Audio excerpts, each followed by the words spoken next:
Well, welcome to our reflections on Mark. And we started a few weeks back, and last week Dave gave this a great reflection on prayer and challenged me, and hopefully challenged us to be in prayer more, to see the value of that more. But yeah, certainly for me. And my name's Nigel. I'm the European president of God's Squad. I'm also an Anglican vicar in England at St. Peter's Church in Braunston, which is where I'm speaking from today. Well, we're ready for Christmas. We've got the tree up and the crib, and on Sunday night we've got carol service. So we're all prepared. But today I'm going to look at a gospel passage from Mark, and it's Mark 1:40 to 45. So a man with leprosy came to him and begged him on his knees, "If you're willing, you can make me clean."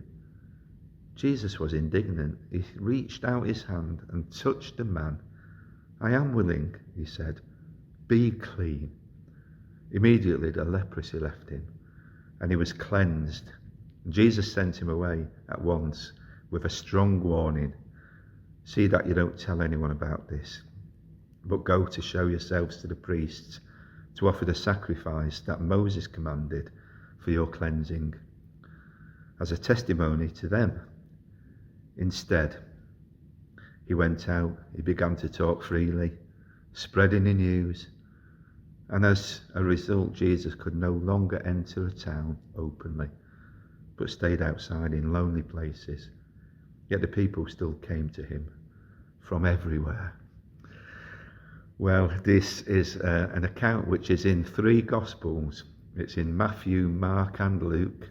And these are the 3 synoptic Gospels. And synoptic means seeing together. Sin in sync, and optic seeing, so seeing together. 3 Gospels that give the same account, but slightly different. Well, there was a criminal investigator talking about different accounts, and he was saying, if you've got 3 accounts and they're identical, the same wording, exactly the same story, then you know there's probably something wrong. But he said if they're in agreement, if it's the same account, the details are the same, but the different the way that it's related is different, then it's likely that it is true, because each person sees something, a different perspective. It's the same account, but with a different perspective, and that's what we get in these 3 Gospels. So it'd be interesting to look at the other 2 accounts as well, if you had chance. So seeing together. So the account that we find in this passage is that Jesus healing a leper, a man with leprosy. And leprosy was slightly different in those days to what we see today, because it could also mean skin conditions. And so when he was making him clean, he was healing him, but he was actually making him clean ceremonially, because these guys were outside of society. They were segregated. They were in physical pain, but they were excluded, which was even worse. They was without hope, and they were lost. Some of them would die, but while they were alive, they were just looked on as something different. And for us in God Squad, we sometimes talk to people who are on the edge. People work with different guys with. Some are alcoholics, some are homeless, some are desperate people, almost the same outside society, people looking down on them, which isn't good. And hopefully for us, we hopefully don't do that, but treat everybody the same, treat everybody with respect, and treat everybody as they should be treated. But these guys here, this leper who came to him, he wasn't being treated with respect. He was outside, segregated. So Jesus recognised this. He recognised his need He recognised the way he came and not just asked, but went down on his knees. He was a desperate man. And Jesus healed him. He made him clean. But he did it with a word. He said, be clean. So the authority that Jesus had, the same authority he has now. But he also did it with compassion, with a touch. He touched the man because he had compassion for him, because he felt for him, and healed him. And healing is not just physical. We can have emotional healing that needs doing. We can have physical healing. But we need to, sometimes it's a healing, a wholeness, holistic healing, which is important. Healing of our minds, healing, bringing back into society sometimes. So it's a healing of wholeness that Jesus often brings. Well, Jesus responded. But Jesus responded, he was able to do that because it stepped into the margins. It stepped almost into this man's world, into the world of the poor and the oppressed, into the world of those on the edge, into the world of those who were segregated. Jesus stepped into this world. He could have been born into a palace as a king, but he was born into the world as a humble carpenter, and he went to be with those who were poor, those who were oppressed, those who were segregated. That was Jesus' choice. He went to the place of need, and he went to the place of pain.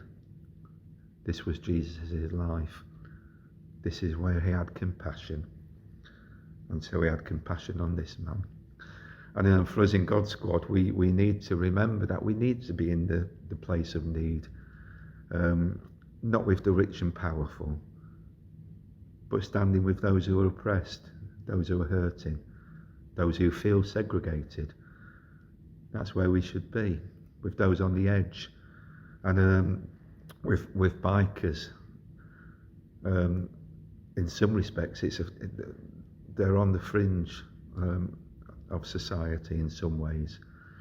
But yeah, that's where we need to be walking, on the fringe of society. So the healing, he healed this man. And you would imagine that this man would be really grateful, and I'm sure he was. But Jesus said to him, he gave him a command, and he said, go show yourselves to the priests. But he says, don't tell anyone. Don't tell anybody about it. And that was really important, because it could cause him all sorts of harm. And for us, sometimes we can do good things, and people can let us down. This man really betrayed him. He was disobedient. He was selfish in some respects, because he didn't do what Jesus had asked him to do. He went out and he told people, and it was a betrayal for Jesus. So how do we feel? Do we feel that sometimes? Do we experience that and carry on? Which is what Jesus did. He carried on. But in some ways, this betrayal that this man talking about what had happened, it then forced Jesus to be segregated himself. It forced him to be in lonely places, this passage says. Would Jesus do this again? Well, yes, I believe so. Would we? Well, hopefully, yes. And we can suffer this ourselves, but also we can let Jesus down as well. And sometimes he gives us commands, he gives us instructions, and sometimes we can't see why. What wouldn't it be a good thing for this man to be witnessing to everyone, to tell of what Jesus did? But Jesus gave him this instruction, and he needed to listen to it, because it hindered Jesus' mission. He was on the fringes of society, and he was an outcast himself after that. He was in the lonely places, isolated, and had to move around the big towns. But Jesus still did it because he loves people, the ones he came for. And as we sort of remember Christmas, we remember Jesus coming as a humble baby in a manger into this dark world. But Jesus would do it again, I'm sure. So as we remember this leper, let's continue to have compassion on people, whatever the costs, whatever the cost to us. Amen.